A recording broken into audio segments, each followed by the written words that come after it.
Tracy Molm. I organize with Students for Democratic Society.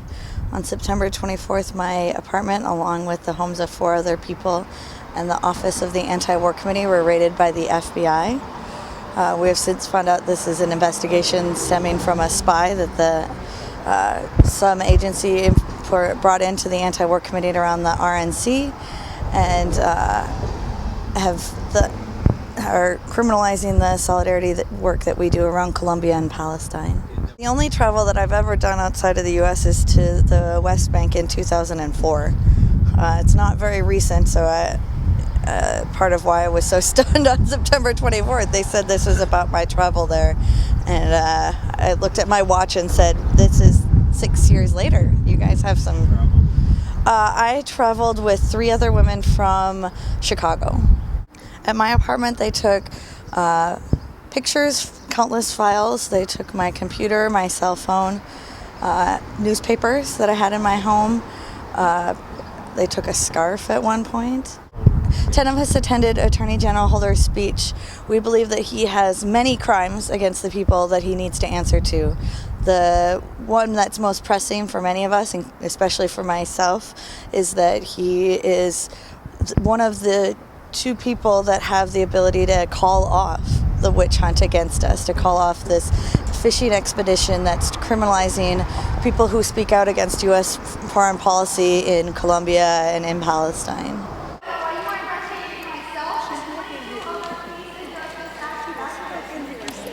How about this? You let me give my speech and I'll meet you right after this. Okay?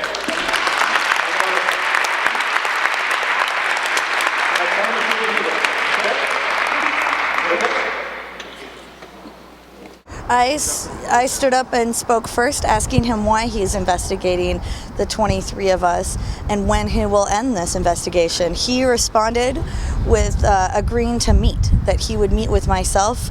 I responded by asking him to meet with myself and the 8 other people in Minneapolis who were affected, and he said, yes, I will meet with you. And so I waited patiently.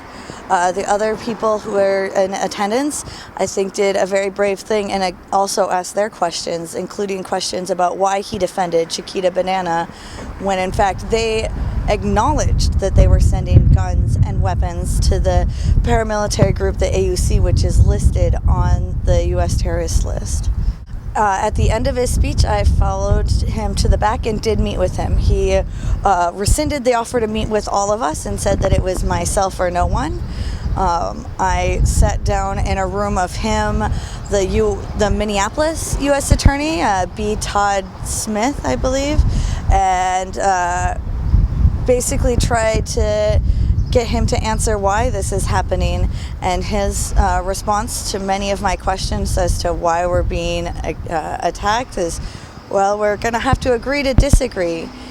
He believes that they have predicates or justification for their searches, even though Colleen Raleigh, our former FBI agent in the Twin Cities, has outright said the predicates post 9/11 and post Patriot Act are non-existent. They can make a predicate out of nothing. So their predicate now seems to be that speaking out against foreign policy is terrorism. He sounded like he did not understand fully what was going on. I asked him how he could justify this attack. It's very clearly based on freedom of speech, freedom of association, our rights to be activists, and he cited the documents that were leaked a couple weeks past. FBI documents that were left in one of the homes of the people who were raided, and he didn't know what I was talking about. The Minnesota Attorney General did, and so it's clear that there will be some briefing that happens afterwards. When they asked if I was one of the people subpoenaed, I said yes, and they asked if I had an attorney, almost acting concerned, which is clearly they aren't that concerned, and then told me that I don't have a right to speak with the Attorney General in private.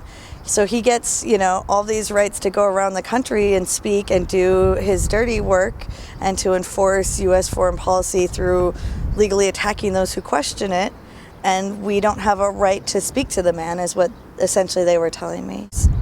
None of us are violent criminals, have any record of violence, and the FBI documents are saying that we're the most violent people in the city. 100 maybe as many as 150 people protesting outside, which we could hear from the inside.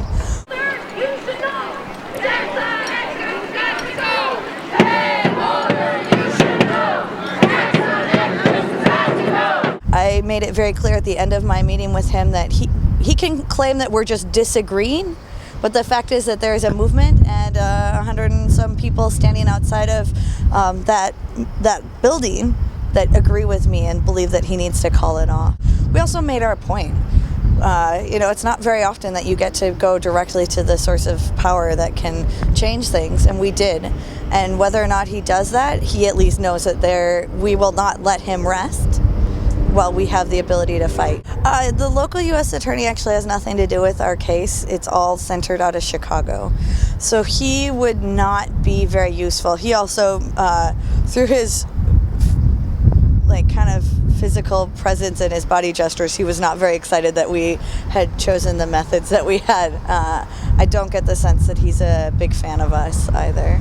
And I think that that work that we did, which has happened through many delegations to the West Bank and to Colombia, has made a difference in what happens here. People here have changed their minds, and Palestine has become a center. When we talk about the wars in Iraq and Afghanistan, we know that those things are connected, and those delegations were very important in helping people make that connection. That man knows that there is a movement to stop these charges against us, to stop the attacks on the anti-war movement. Woo!